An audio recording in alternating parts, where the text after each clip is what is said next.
आणि पोरं सगळ्यांच्या वतीमध्ये सगळ्यांच्या वतीनं दसऱ्यामध्ये कधी कौतुक करा कामठी परिवार आणि त्यांनी आयोजित केलेल्या कार्यक्रमात सगळ्यांना धन्यवाद. आणि कीर्तनाला सुरुवात करण्यापूर्वी आपण आजच्या कीर्तनाचे दोन भाग पाडणार आहेत, एक बाह्य भाग आणि एक अंतर्भाग. एक बाह्य भाग आणि एक अंतर्भाग. बाह्य भाग पटापटा सांगतो, अंतर्भागाला वेळ लागेल. आज कीर्तनाला घेतलेला अभंग एकनाथ महाराजांचा आहे. कडवे त्याला 4 आहेत आणि घेतलेला अभंग कूट आहे. कूट म्हणजे काय भानगड आहे तेवढं ऐका. जे घडू नये ते घडलं त्याला म्हणायचं कूट. मुंगी व्याली शिंगे झाले तिचे दूध किती, 17 रांजण भरून उरले पेले 12 हत्ती. जाय किती दिवस शाळेत, शाळा काढणारालाच काढणार नाही तर तुला काय वांग काढायचं. पुढचं वाक्य, ए लाईट बंद कर त्याची, मोबाईलची लाईट बंद कर ग दीदी. हा ए दुसरा प्रश्न आहे ऐका, कूट ऐका. ए त्याची मोबाईलची लाईट बंद कर, लाईट बंद होत नाही कधी. हां बस. ए ए दुसरा प्रश्न आहे. पहिला कूट झाला, मुंगी व्याली शिंगे झाले तिचे दूध किती, 17 रांजण भरून उरले पेले 12 हाती. दुसरा कूट ऐका, मुंगी उडाली आकाशी तिने गिळिले सूर्याशी, थोर नवलाव झाला वाजे पुत्र प्रसवला, विंचू पाताळाशी जाय शेषवंदी त्याचे पाय, माशी व्याली घार झाली पाहून मुक्ताई हसली. याला म्हणायचं कूट. आता त्याच्यापेक्षा सोपा कूट सांगतो, तुम्ही म्हणाल डबल सांगा.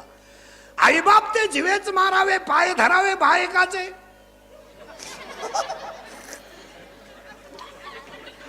आईबाप ते जिवेच मारावे पाय धरावे बायकाचे. याचा अर्थ असा आहे, हे आशा नावाची आई मारा, लोभ नावाचा बाप मारा आणि एकट्या पांडुरंगाचे पाय धरा.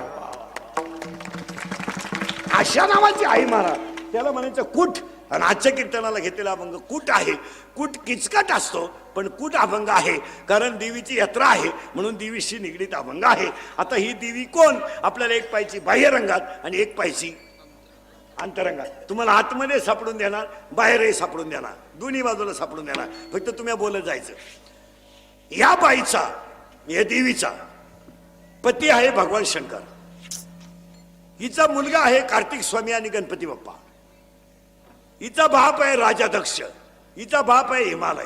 म्हणजे ही हिमालयाची मुलगी आहे, कार्तिक स्वामीची आई आहे, गणपती बाप्पाची आई आहे आणि भगवान शंकराची बायको आहे. ऐका, यांचं घरच उलट आहे.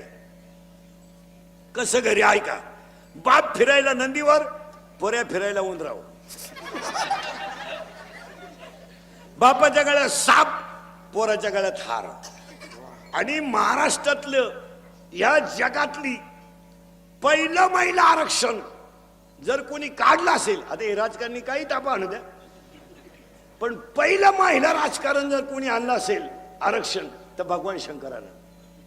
कधी आणलं ऐका, स्वतः फिरायला नंदीवर, पोऱ्या